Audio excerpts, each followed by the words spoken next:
আচ্ছা, এই ম্যাথটা হচ্ছে আমাকে বললো যে F of x equals to এটা। এখন আমাকে ফোরিয়ার কোসাইন ট্রান্সফরমেশন করতে বলছে। তো আমরা জানি যে Fourier cosine transformation of f of x হচ্ছে 0 to infinity f of x cos alpha x dx. এটা হচ্ছে কোসাইন ট্রান্সফরমেশনের ফর্মুলা। এখন আমরা যদি ভ্যালুটা বসাই, এখানে এফ অফ এক্স কি, এফ অফ এক্স হচ্ছে e to the power minus x square, তাহলে 0 to infinity e to the power minus x square cos alpha x dx. তো এটা হচ্ছে নর্মালি ইন্টিগ্রেট করা যায় না, তাইলে আমাকে এটা আই হিসেবে ধরে ইন্টিগ্রেট করতে হবে। মানে কস আলফা এক্সকে আমার কোনোভাবে চেঞ্জ করতে হবে। তো আমরা আই ইকুয়ালস টু ধরলাম এটা। এরপর আমি যদি এটাকে দুই পাশে ডিফারেন্সিয়েট করি, তাহলে কি হয়, তোমার ডি বাই টি আলফা, মানে আলফার রেসপেক্টে দুই পাশে ডিফারেন্সিয়েট করি, x square cos alpha x dx.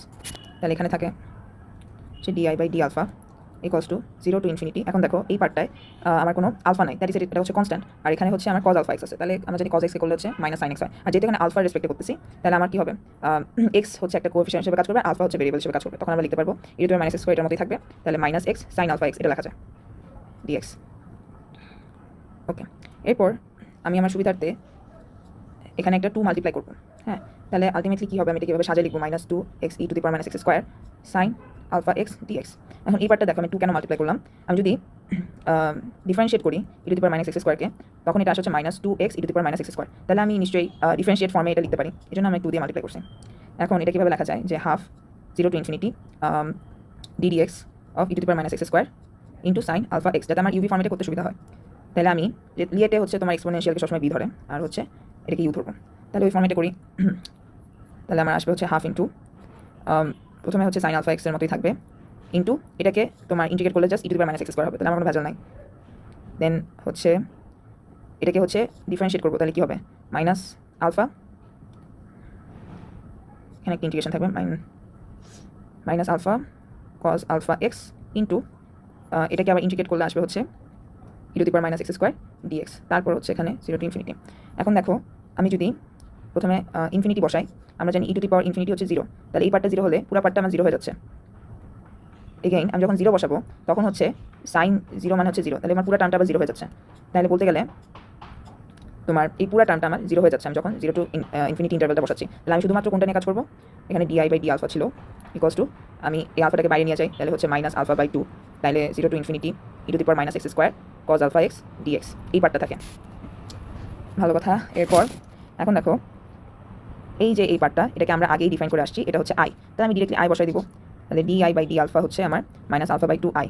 এখন এই আইটাকে আমি ওই পাশে নিব আর আলফাটাকে ওই পাশে নিব, তাহলে d I by I equals to minus alpha by 2 d alpha. এরপর আমি বোথ সাইড ইন্টিগ্রেশন করবো, কারণ আমার তো আই এর ভ্যালুটা লাগবে, তাই না। তাহলে integration of d I by I equals to minus half of alpha d alpha.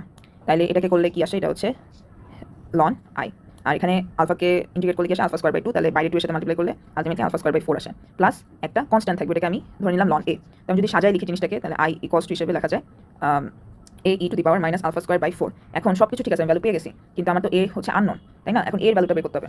তো এর ভ্যালু বের করার জন্য আমি কী করবো, এই আইটা মানে কি, আই মানে তো ছিল হচ্ছে 0 to infinity e to the power minus x square cos alpha x dx, তাই না, equals to a e to the power minus alpha square by 4। এখন আমার এর ভ্যালুটা জানা লাগবে। তো ওটা জানার জন্য আমি যদি কোনোভাবে এই পোর্শনটা 1 করে দিতে পারি, তাহলে আমার জন্য সুবিধা হয়। কীভাবে 1 হবে, যখন হচ্ছে আমার ই টু দি পাওয়ার 0 হবে। 0 কখন হবে, যখন আমার আলফা ইকুয়ালস টু 0 হবে। তাহলে আমি আলফা ইকুয়ালস টু 0 লিখি, আলফা ইকুয়ালস টু যদি 0 বসাই, তখন হচ্ছে আমি লিখতে পারি 0 টু ইনফিনিটি কজ, যখন 0 হয় তখন সেটা হচ্ছে 1 হয়, তাহলে আমার just E to the power minus x square পার্টটা থাকবে ইকুয়ালস টু হচ্ছে এ। এরপর আমি যদি এটাকে আরেকটু সাজায় লিখি, ধরো এক্স স্কোয়ারকে আমি জেড ধরবো, এক্স স্কোয়ারকে আমি জেড ধরলাম, তাহলে এক্স ইকুয়ালস টু হবে জেড হাফ, তাহলে ডিএক্স হবে হচ্ছে half into z minus half DZ. অথবা তুমি এভাবে করতে পারো 2x dx equals to DZ, তাহলে ডিএক্স ইকুয়ালস টু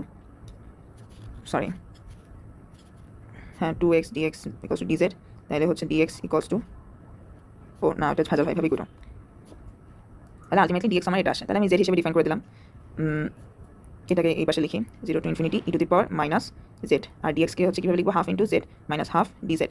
এখন এটাকে আরেকটু সিম্পলিফাই হিসেবে লিখি, হাফটাকে বাইরে আনলাম, 0 to infinity minus e to the power z, z to the power আমি কি লিখতে পারি, মাইনাস হাফকে হাফ মাইনাস 1 লেখা যায়।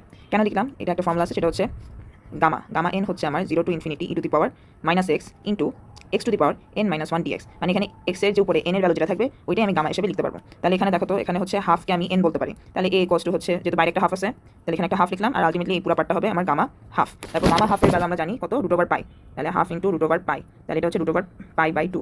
আলটিমেটলি আমার ওই আই এর ভ্যালুটা আসতেছে কত, তোমার root over pi by 2 e to the power minus alpha square by 4। এটা হচ্ছে আমার আলটিমেট ট্রান্সফরমেশন।